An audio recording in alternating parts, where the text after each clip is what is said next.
علیکم ناظرین، رپورٹنگ دستک میں آپ کو خوش آمدید۔ ناظرین، سال 2020 کے 20 اہم مقدمات کیا تھے ان کی تفصیل میں آج آپ سے شیئر کروں گا، جو کہ پاکستان کی مختلف عدالتوں میں جن کے فیصلے آئے، اور ان فیصلوں کے جو ہے وہ بڑے دور رس اثرات جو ہیں وہ پاکستان کی سیاست پر اور معیشت پر مرتب ہوں گے۔ میں ان کی آپ کو تفصیل بتاؤں گا، لیکن ابھی تک اگر آپ نے ہمارا چینل سبسکرائب نہیں کیا تو ہمارا چینل ضرور سبسکرائب کیجئے تاکہ آپ کو ہم حالات حاضرہ سے آگاہ رکھ سکیں۔ تو ناظرین، شروع کرتے ہیں جنوری 2020 میں۔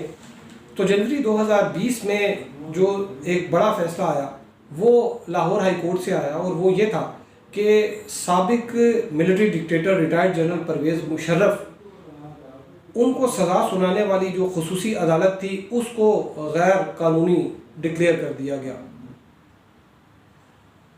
لاہور ہائی کورٹ کا یہ فیصلہ تھا، اور اس کے مطابق جو خصوصی عدالت تھی وہ اس کی تشکیل غیر آئینی تھی، اور اسی بنا پر وہ جو فیصلہ تھا جس میں جنرل پرویز مشرف کو سزائے موت سنائی گئی تھی وہ فیصلہ بھی کالعدم قرار دے دیا گیا۔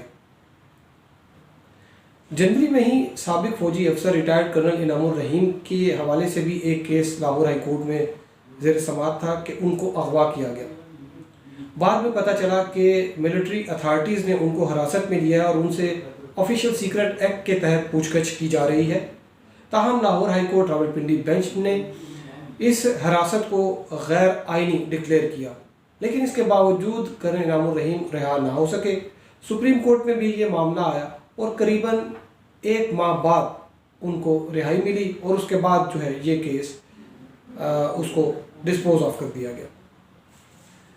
جنوری میں ایک بڑا کیس جو ہے اس کا فیصلہ آیا، اور وہ کیس جو تھا وہ صدارتی آرڈیننس سے متعلق تھا کہ صدر پاکستان کے پاس جو اختیار ہے جس سے وہ ملک کا قانون بنا سکتے ہیں، یعنی کہ آرڈیننس جاری کر دیتے ہیں اور وہ پھر ملک کا قانون بن جاتا ہے، تو اس اختیار کی حد طے ہوئی۔ لیکن یہ جو فیصلہ آیا یہ تھا پاکستان میڈیکل کمیشن کی تشکیل کا۔ اس میں ایک آرڈیننس کے ذریعے PMDC کو تحلیل کر دیا گیا تھا، لیکن عدالت نے یہ آرڈیننس کالعدم قرار دے دیا اور PMDC جو ہے اس کو بحال کر دیا گیا۔ فروری میں جو ہے ایک فیصلہ یہ آیا تھا کہ جو پرائیویٹ تعلیمی ادارے ہیں، یعنی نجی تعلیمی ادارے ہیں، ان کے پاس جو فیس بڑھانے کا جو اختیار ہے وہ کس حد تک ہے۔ تو اسلام آباد ہائی کورٹ نے اس حوالے سے وضاحت کی کہ سپریم کورٹ اس فیس کے حوالے سے ایک فیصلہ دے چکی ہے۔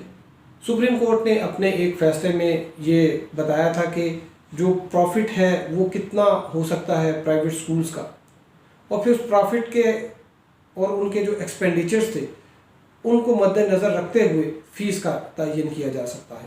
مارچ میں چونکہ کرونا وائرس جو ہے وہ شروع ہو چکا تھا اور اس کے کیسز سامنے آنا شروع ہو چکے تھے، تو اسی بات کو مد نظر رکھتے ہوئے اسلام آباد ہائی کورٹ اور سندھ ہائی کورٹ نے جو معمولی مقدمات میں ملوث انڈر ٹرائل پرزنرز تھے ان کی رہائی کے احکامات جاری کیے۔ لیکن پھر ہوا یہ کہ سپریم کورٹ میں نایاب گردیزی ایڈوکیٹ انہوں نے ایک پیٹیشن فائل کی، اور انہوں نے کہا جی یہ کرمنل جسٹس سسٹم کے جو اصولوں ہیں ان کے خلاف ہے اور جوڈیشل نارمز کے بھی خلاف ہے۔ تو عدالت نے یہ دونوں فیصلے سندھ ہائی کورٹ کا اور اسلام آباد ہائی کورٹ کا ان کو کالعدم قرار دے دیا، اور وہ جو قیدی جنہوں نے رہا ہونا تھا یا ہو چکے تھے ان کو پھر دوبارہ سے کسٹڈی میں لے لیا گیا۔ مارچ کے دوران ہی سپریم کورٹ نے خواجہ سعد رفیق اور ان کے بھائی سلمان رفیق کو ضمانت پر رہا کر دیا۔ وہ کئی ماہ سے جیل میں تھے اور نیب نے ان کو آشیانہ ہاؤسنگ اسکیم کیس میں اپنی حراست میں لیا ہوا تھا، اور اس کے بعد وہ جوڈیشل کسٹڈی میں چلے گئے تھے، یعنی کہ جیل ان کو بھجوا دیا گیا تھا۔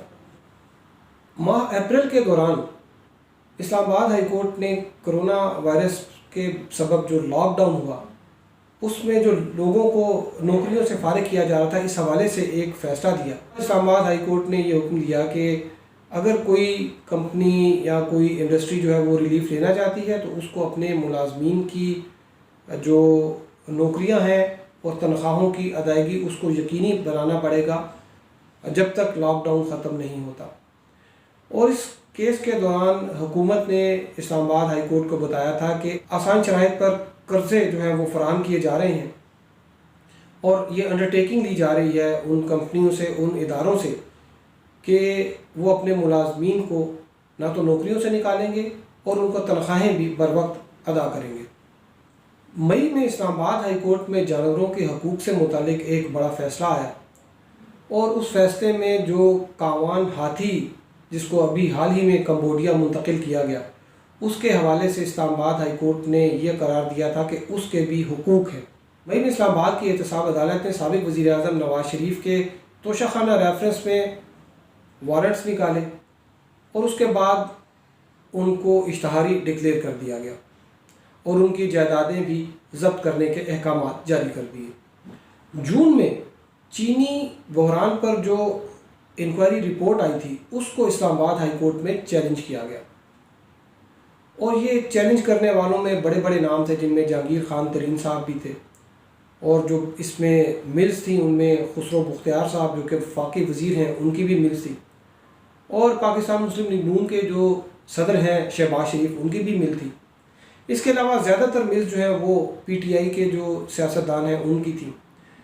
ان کا یہ کہنا تھا کہ جو چینی کے بحران پر، شوگر کرائسس پہ جو انکوائری رپورٹ آئی ہے، وہ انکوائری کمیٹی جو تھی وہ غیر قانونی تھی، غیر آئینی تھی، اس لیے اس انکوائری رپورٹ کو کال عدم قرار دیا جائے۔ لیکن ان کی یہ پیٹیشن خارج کر دی گئی۔ پھر انہوں نے ایک انٹرا کورٹ اپیل فائل کی اسلام آباد ہائی کورٹ میں، وہ بھی خارج کر دی گئی۔ پھر سپریم کورٹ میں بھی ایک اپیل آئی اور وہ بھی خارج کر دی گئی۔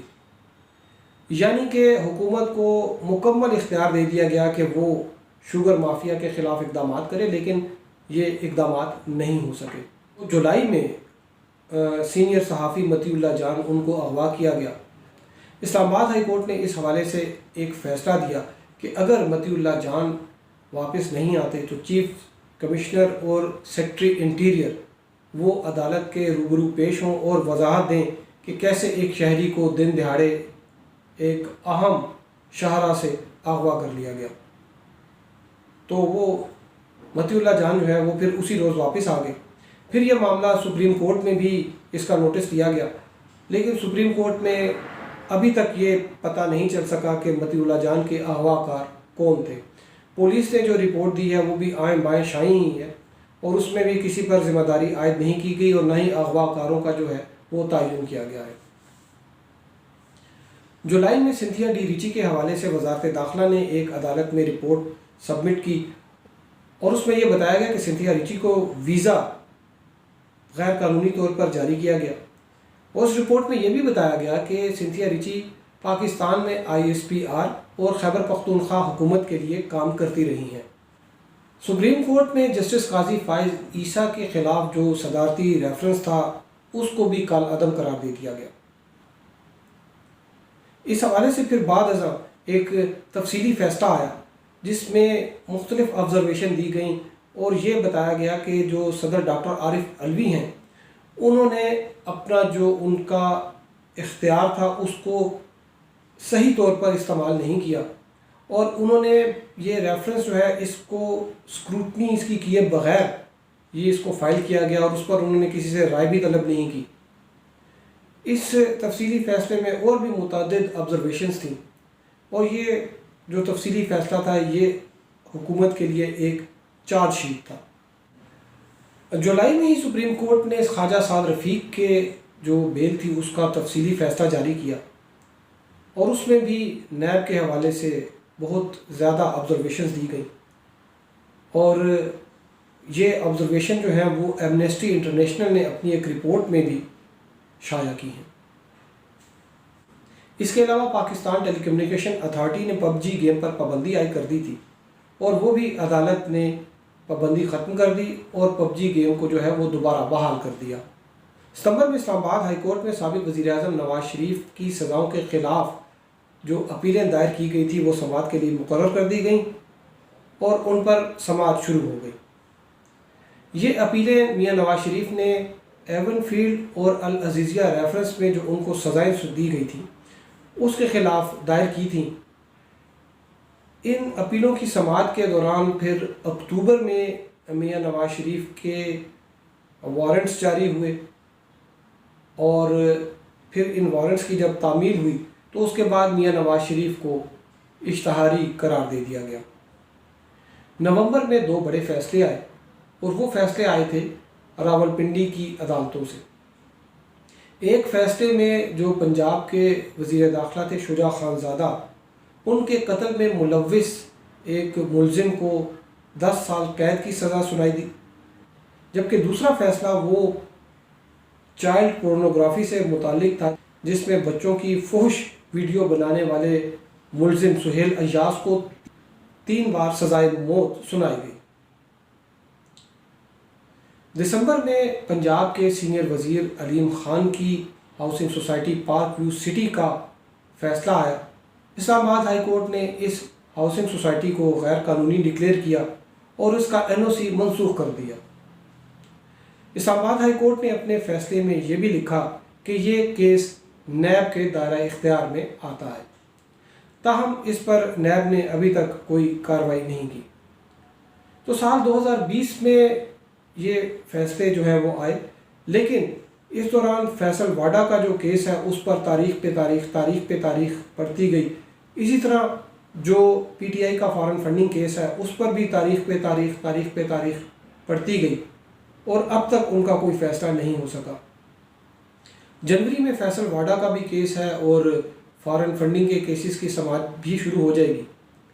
تو امید ہے کہ سال 2021 میں ان مقدمات کا بھی فیصلہ آ جائے گا۔ تو اب تک کے لیے اتنا ہی۔ ہمارے ساتھ رہنے کا شکریہ۔ اللہ حافظ۔